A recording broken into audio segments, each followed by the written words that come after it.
నమస్తే అండి. నా పేరు డాక్టర్ సంతోష్. విజయవాడ ఇన్లాస్ హాస్పిటల్లో కన్సల్టెంట్ సైకియాట్రిస్ట్‌గా వర్క్ చేస్తున్నాను.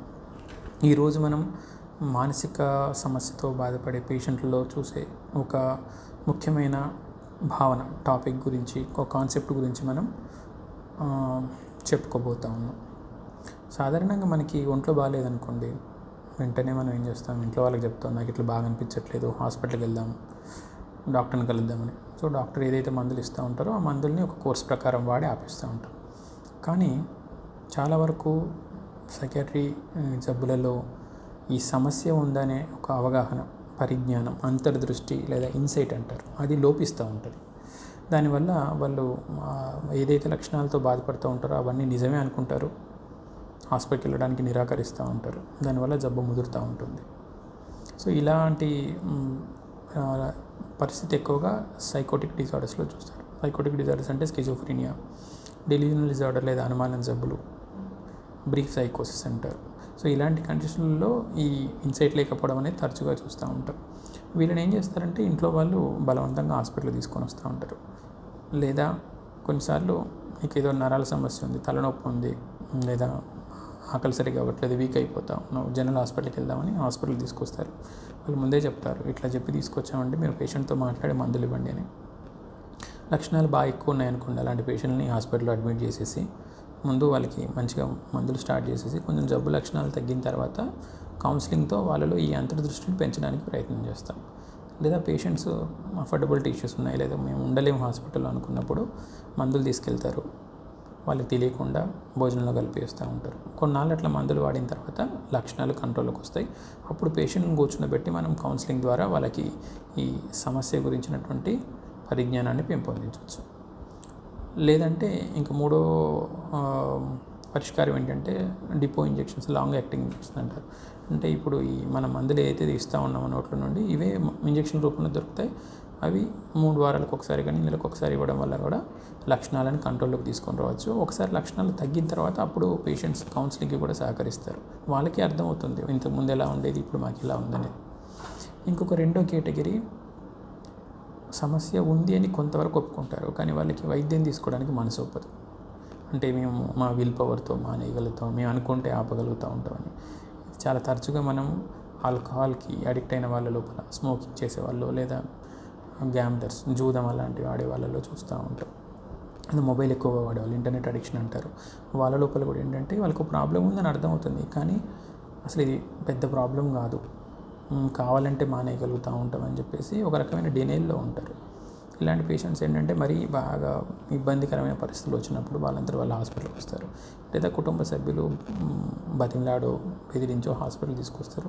వీళ్ళకి ఏంటంటే రాగానే మనం వాళ్ళకి క్లాస్ తీసుకొని మందులు స్టార్ట్ చేయడం కంటే కూడా ఒక 2-3 సెషన్స్ వాళ్ళలో మోటివేషన్ పెంచడం కోసం మోటివేషన్ ఎన్హాన్స్మెంట్ థెరపీ అని అంటారు. 3 సెషన్స్ అట్లా కౌన్సిలర్లు తీసుకుంటారు. సో వాళ్ళని ట్రీట్మెంట్కి రెడీగా చేసిన తర్వాత మందులు అనేది వాళ్ళకి వాడడం జరుగుతూ ఉంటుంది.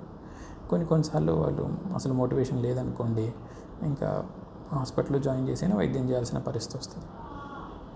ఇంకా ఓసిడి అనే ఒక కండిషన్ ఉంటుంది, అబ్సెసివ్ కంపల్సివ్ డిజార్డర్. ఈ డిజార్డర్లో కూడా ఏంటంటే అతిగా చేతులు కడగడము, చెక్ చేయడము, నెగిటివ్ ఆలోచనలు వస్తూ ఉన్నాయని ఇట్లాంటివి ఉంటాయి. వీళ్ళలో కూడా మొదట్లో అసలు ఇది ప్రాబ్లమే కాదులే, మేము కంట్రోల్ చేసుకోగలం అనుకుంటారు. బాగా ఎక్కువైన తర్వాతే హాస్పిటల్కి వస్తారు. కొన్నిసార్లు ఈ జబ్బు బాగా ముదిరి మొదటి కేటగిరీ అంటే అసలు ఇన్సైట్ ఉండకపోవడం, అసలు మాకేం లేదు ఇదంతా నార్మల్ అనే స్టేజ్ కూడా వెళ్ళొచ్చు. సో ఓసిడిని కూడా మొదటి దశలోనే గుర్తించి వైద్యం తీసుకోవడం అనేది చాలా ముఖ్యం. ఇంకా మూడో కేటగిరీ ఈ జబ్బుకు సంబంధించిన ఇన్సైట్ లేదా అంతర్దృష్టి. వీళ్ళలో ఏంటంటే అసలు సమస్య ఉండదు, కానీ లేని సమస్యను ఊహించుకుంటూ ఉంటారు. ఒంట్లో వచ్చే చిన్న చిన్న లక్షణాలని ఏదో పెద్ద జబ్బు వచ్చింది అనేది భావిస్తూ ఉంటారు. లేదా ఒక్కొక్కసారి లక్షణాలు కూడా ఏమి ఉండకపోవచ్చు, వాళ్ళు పర్సీవ్ చేస్తూ ఉంటారు, ఏదో అబ్నార్మాలిటీ ఉంది మా శరీరంలో అని చెప్పేసి భావిస్తూ ఉంటారు. సో దీంతో ఏంటి హాస్పిటల్కి వెళ్తూ ఉంటారు. సో అయితే మనం ముఖ్యంగా ఇక్కడ గమనించాల్సిన విషయం ఏంటంటే వీళ్ళు హాస్పిటల్కి వెళ్ళడానికి కారణం వైద్యం కోసం కాదు, తమకి ఏదో జబ్బు ఉందో ఆ జబ్బు ఏంటో తెలుసుకోవాలని అంతే. వీళ్ళు రకరకాల పరీక్షలు చేయించుకుంటూ ఉంటారు. డాక్టర్ అన్నీ చూసి ఏమీ లేదని చెప్పారనుకోండి, ఇంకొక డాక్టర్ దగ్గరికి వెళ్తారు. ఈ డాక్టర్కి ఏం తెలియదు, లేదా ఈ పరీక్షలు తప్పుగా ఉన్నాయి, ఇంకో మంచి ల్యాబ్కి వెళ్దాం. సో వీళ్ళు ఇట్లా డాక్టర్స్కి హాస్పిటల్ వైపు షాపింగ్ చేస్తూనే ఉంటారు, రకరకాల పరీక్షలు చేపిస్తూ ఉంటారు. ఆర్థికంగా చాలా ఇబ్బందులు పడుతూ ఉంటారు. డబ్బులు లేకపోతే అప్పులు చేసి అయినా పరీక్షలు చేపిస్తారు. ఇంట్లో వాళ్ళకు కూడా ఇబ్బంది. వాళ్ళు కూడా ఏంటంటే ఏమీ లేదంటున్నారు కదా, అయినా మళ్ళీ వీళ్ళు మాకు జబ్బు ఉంది హాస్పిటల్ తీసుకెళ్ళినాం. సో కుటుంబ సభ్యుల మధ్యలో కూడా విభేదాలు వస్తూ ఉంటాయి ఈ సమస్య.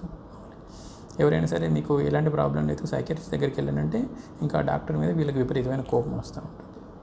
అయితే ఈ జబ్బును ఇది కావాలని చేసేది. ఇది ఒక రకమైన మానసిక సమస్య. ఎలాంటి సమస్య లేకపోయినా ఒక జబ్బు ఉందనుకోవడం, దీన్ని ఇల్నెస్ యాంగ్జైటీ అంటారు. వీళ్ళని ట్రీట్ చేయడం కొంచెం కష్టం. సో వీళ్ళకి ఏంటంటే ఖచ్చితంగా హాస్పిటల్లో ఒక 2-3 వారాలు అడ్మిట్ చేసేసి ఇంటెన్సివ్ కౌన్సిలింగ్ అనేది చేయాలి. దాంతోపాటు కొన్ని రకాలైనటువంటి మందులు ఇవ్వడం ద్వారా కూడా వాళ్ళ లోపల ఉన్న యాంగ్జైటీని, ప్రీఆక్యుపేషన్ మనం తగ్గించవచ్చు. ఇంకా 4వ కేటగిరీ, చివరి కేటగిరీ ఏంటంటే దీంట్లో వీళ్ళకి ఎలాంటి సమస్య ఉండదు, కానీ సమస్య ఉన్నట్టుగా సృష్టిస్తారు. అంటే ఒక జబ్బుకు సంబంధించిన లక్షణాలని వాళ్ళలో వాళ్ళు కల్పించుకుంటూ ఉంటారు. అది మానసిక సమస్య లక్షణాలు అయినా చెప్పొచ్చు, లేదా శారీరకంగా. అంటే ఉదాహరణకి వాళ్ళు మోషన్స్ అవుతున్నాయనే కంప్లైంట్తో హాస్పిటల్కి వెళ్తారు, కానీ ముందే వాళ్ళు మోషన్స్ అయ్యేలాగా, ఫుడ్ పాయిజనింగ్ అయ్యేలాగా తీసుకుంటారు. అలాంటి పదార్థాలు తీసేసుకొని లూజ్ మోషన్స్ అయ్యేలాగా చేసేసుకొని హాస్పిటల్కి వెళ్తారు. వీళ్ళ ప్రధానమైన ఉద్దేశం ఏంటంటే హాస్పిటల్లో అడ్మిట్ అవ్వాలి లేదా వైద్యం తీసుకోవాలి. ఆ డాక్టర్ దగ్గర నుంచి వచ్చే అటెన్షన్ అనేది వీళ్ళకి కావాలి. సో వీళ్ళలో కొంతమంది ఏంటంటే కడుపు నొప్పి ఉందని చెప్పేసి సర్జరీ చేయించుకుంటారు. అన్ని పరీక్షలు నార్మలే ఉంటాయి, కానీ వీళ్ళకి ఏంటి ఆ సర్జరీ చేయించుకోవడం వల్ల యాంగ్జైటీ, స్ట్రెస్ అనేది రిలీవ్ అవుతూ ఉంటుంది.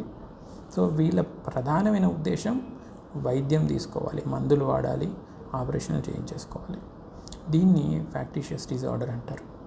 అయితే ఇది పెద్దవాళ్ళలో కాకుండా చిన్నవాళ్ళలో కూడా రావచ్చు. అంటే ఇట్లా పేరెంట్స్లో ఎవరికైనా ఒకరికి ఫ్యాక్టీషియస్ డిజార్డర్ ఉందనుకోండి, వాళ్ళ పిల్లల లోపల ఇట్లాంటి లక్షణాలు వచ్చేలాగా చేసేసి వాళ్ళని హాస్పిటల్ తీసుకెళ్ళి మా బాబు లేదా పాపకి ఆరోగ్యం బాగాలేదు చూడండి అంటారు. ఉదాహరణకి ఏంటంటే వాళ్ళని కొట్టేసి కాలో చెయ్యి విరిచేసేసి కింద పడిపోయారు, దెబ్బ తాకింది, వీళ్ళకి సర్జరీ చేయండి, మందులు ఇవ్వండి అని అడుగుతూ ఉంటారు. దీన్ని ఫ్యాక్టీషియస్ డిజార్డర్ బై ప్రాక్సీ అంటారు. ఇది కొంచెం సీరియస్ సమస్య అనుకోండి. సో వీళ్ళకి కూడా ఏంటంటే హాస్పిటల్లో ఉంచి మందులు, కౌన్సిలింగ్ ద్వారా వైద్యం చేయొచ్చు. వీళ్ళు కూడా ఏంటి అనవసరంగా అనేక రకాల ఆపరేషన్ చేయించేసుకోవడము, అవసరం లేకుండా విపరీతంగా మందులు వాడేస్తూ ఉంటారు. వీళ్ళు ఇంకొక రకమైన కేటగిరీ అనమాట. హెల్త్ రిసోర్సెస్ని వీళ్ళు కూడా విపరీతంగా వాడేస్తూ ఉంటారు.